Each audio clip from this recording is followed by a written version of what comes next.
All right, what's going on, guys? So today I'm going to teach you how to properly climb a rope. Now, there's a lot of reasons why soldiers would want to know how to climb a rope, whether you're going to air assault school, that's one big one, ranger school, you're doing PT at your unit, maybe you're in an air assault unit, all these things. Every soldier should know how to climb a rope, and it should never be a big shocker for you coming up to a rope during PT or for whatever other reason you need to be climbing a rope. I myself practice climbing a rope at least. I try to do it at least like once every couple weeks. I think the longest I've gone in some years now is maybe like a whole month, but it is like a perishable skill. This is something that once you have down, you need to practice it and put it to work every now and then just to make sure that you can still climb a rope. Just because you climbed a rope one time in your career and you did it successfully doesn't mean that you just now all of a sudden have that skill for the rest of your career and you can just not train up for it anymore. You still need to train on climbing a rope. A good example of someone that had happened to during my career, he's actually an instructor for a course that I went to, a leadership course. I'm not gonna say his name. Hopefully he doesn't see this video, but I'm not gonna say his name. But we were all, our whole group of infantrymen were out doing PT in the morning. We went on a long run and we came across a rope apparatus like this. And he just, you know, being all motivated as he was, great runner by the way, but you know, a little heavy set guy. Being all motivated like he was like, all right, we're all gonna climb this rope real quick and get one in before we head back to the unit.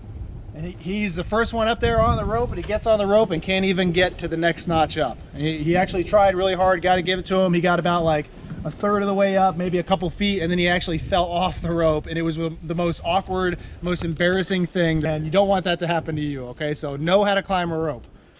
We're out here at somewhere in the middle of Fort Bragg, an undisclosed location. If you know where it is, go ahead and drop it in the comments. I don't mind. It's hot as balls right now, maybe like 95 degrees, so pardon my sweating. But anyway, we're here to learn how to climb a rope properly. Now, there are two main ways that you may have heard of or learned how to climb a rope. That's the normal way with the, I don't really remember how it's called. I want to say it's just like maybe like an S hook, something like that. I can't really remember what it's called, maybe an S hook, but it looks like that, where you wrap your leg around the rope coming inwards and then back around, and then you secure it over the fore part of your foot like that. And then to get up on the rope, you pull up and then you rest your other foot on the rope to lock it.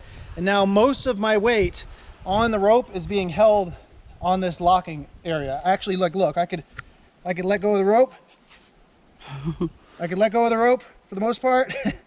You can see I'm still able to hold on to the rope pretty well. So I'm not using a whole lot of upper body strength here at the top to hold myself on the rope. A lot of it's being done right there at the base, okay?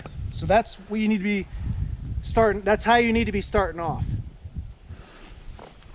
So that's your traditional S hook or whatever. If you know what that's called, because I just can't remember, drop it in the comments for me. Let people know, I just can't remember. But that's how you need to be climbing a rope. All right, another method that you might have heard of or that you might already be putting into practice for climbing a rope is called the J hook, okay?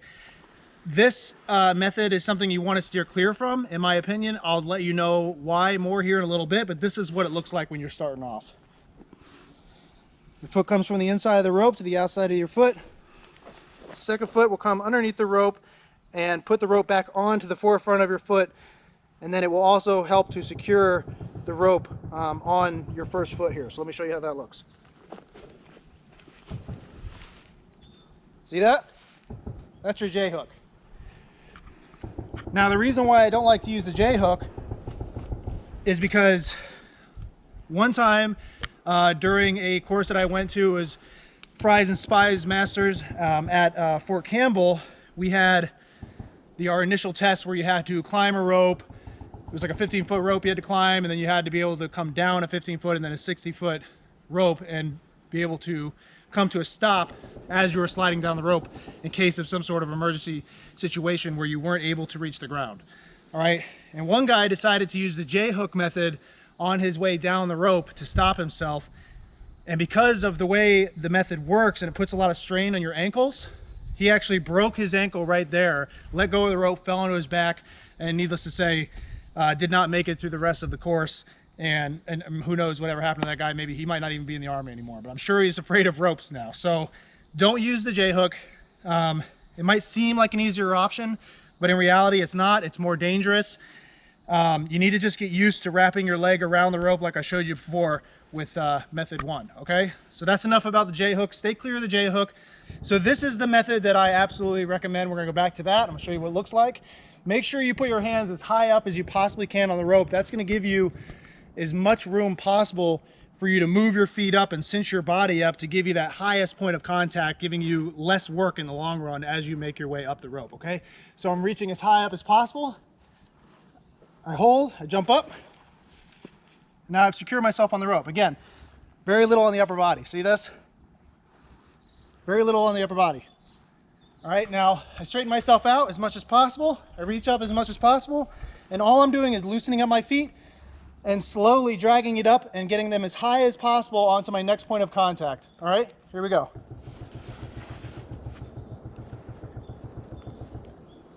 Just like that. Okay, so I use my upper body. The only time I use my upper body is when I have to let go of my feet to get that next point of contact.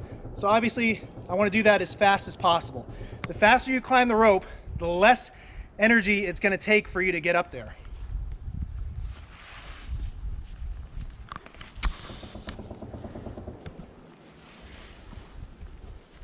All right, so I'm up at the top of the rope.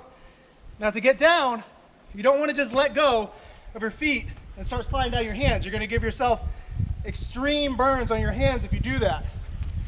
You want to leave your feet where they are, loosen them up a little bit, and then slide the rope down the grooves of your boots. So make sure you're wearing some boots that you don't mind getting scuffed up a little bit. And then you're going to control your descent with your hands, all right? Just like this.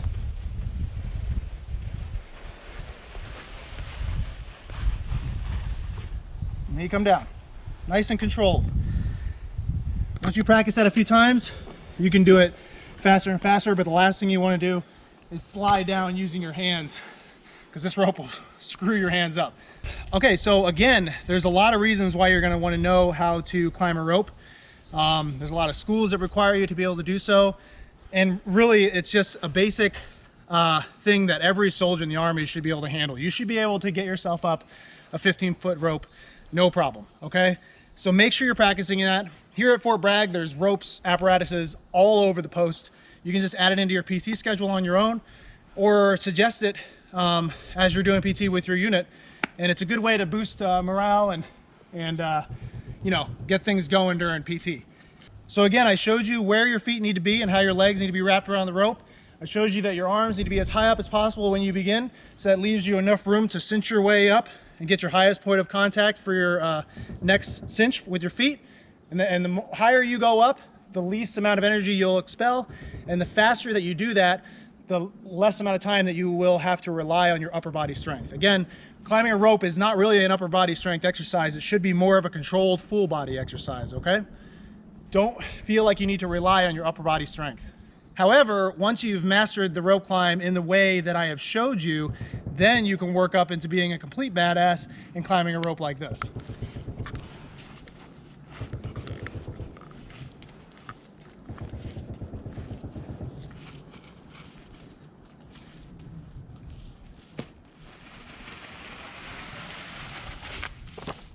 Like that. If you want to be able to do that, it's going to take you some practice, all right? And don't mind me, I just like to toot my own horn on the rope every now and then to make sure I still got it. All right, guys, well, that was a quick down and dirty on how to climb a rope. Make sure you're going out there and actually putting this to use and giving it some practice. Reference this video later if you need to. Show it to your friends. Again, all soldiers should be able to climb a rope. There really is an excuse for that. So don't let that happen to you. Don't be the one that can't climb a rope out there. If you found this video useful and you're into this kind of thing, all things military, whether it's fitness or career enhancement, information about schools, etc., make sure to like and subscribe so you don't miss any of my future videos. If you have any other advice or anything that you want to say out to the community, go ahead and drop that in the comments, please, because it does help everybody that's watching. Besides that, again, it's hot as balls and sweat's dripping in my eyes. And that's all I got. So I'll see you on the next one.